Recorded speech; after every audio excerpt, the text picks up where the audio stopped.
Я раскажу вам легенду. Даўно на Палессі жыла дзяўчына. Умела яна кіраваць ветрам, вадой, разумела, пра што шамаціць лісце. Жыла у замку з бурштыну.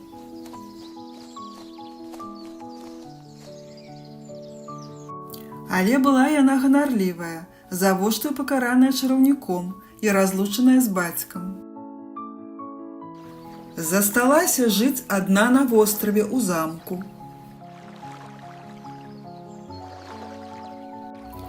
Ніхто не мог падплысці да вострава, акрамя дзяўчыны, а дзяўчына не магла падплысці да берага.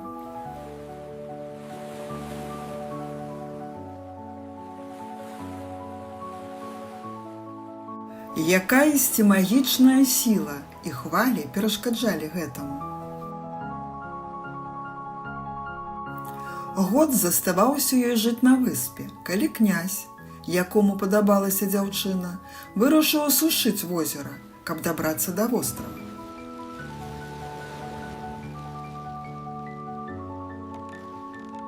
Але на шляху да вады стаяла гара.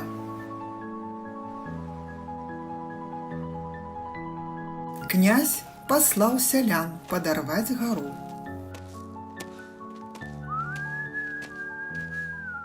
Пашло возера пад зямлю, а разам з ім і замак.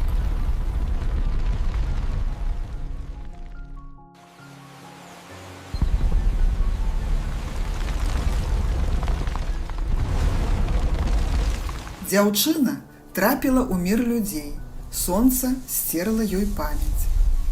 Аднак бацька ёй быў упэўнены, што душа яе аднойчы вернецца, магчыма, у іншым целе і ў іншы час. У свеце, дзе тэхналогіі кіруюць усім, прырода знікла. Але ў сэрцы адной дзяўчыны усё яшчэ жывуць успаміны аб квітнеючых садах. Кожную ноч яна бачыць адзін і той жа сон пра бурштын і дзяўчыну.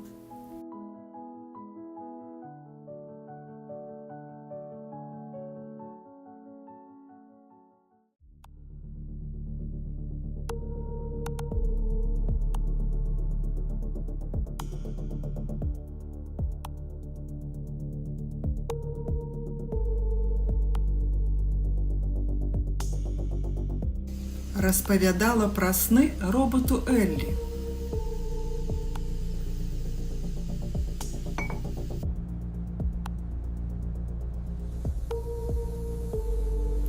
І ўжо да вечару Эллі знайшоў тое месца са сноў.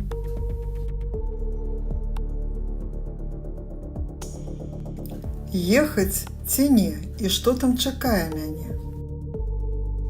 Сумненне мучылі яе, але недоўга.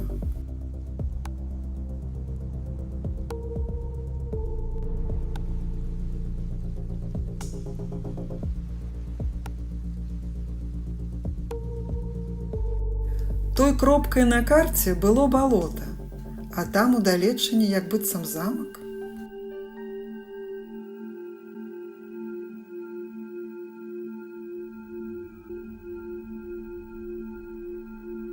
Блішчала нешта ў траве, то быў амулет з бурштыну.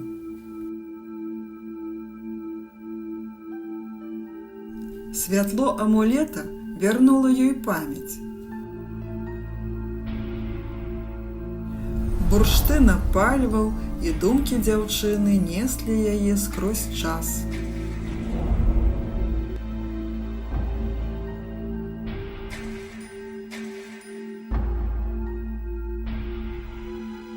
І зноў яна на возеры.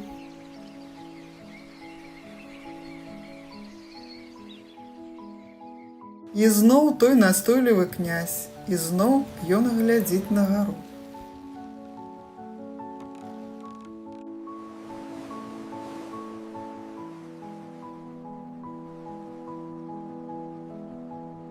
Думкі аб кветках і вольным ветры, аб садах і птушках надалі ёй сілы. Дзяўчына звярнулася да чараўніка, каб вярнуў ёй магію на час.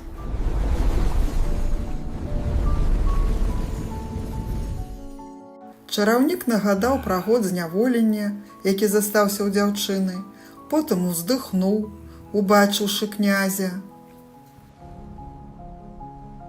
Неба сцямнела, і чараўнік ператварыў князя ў гару.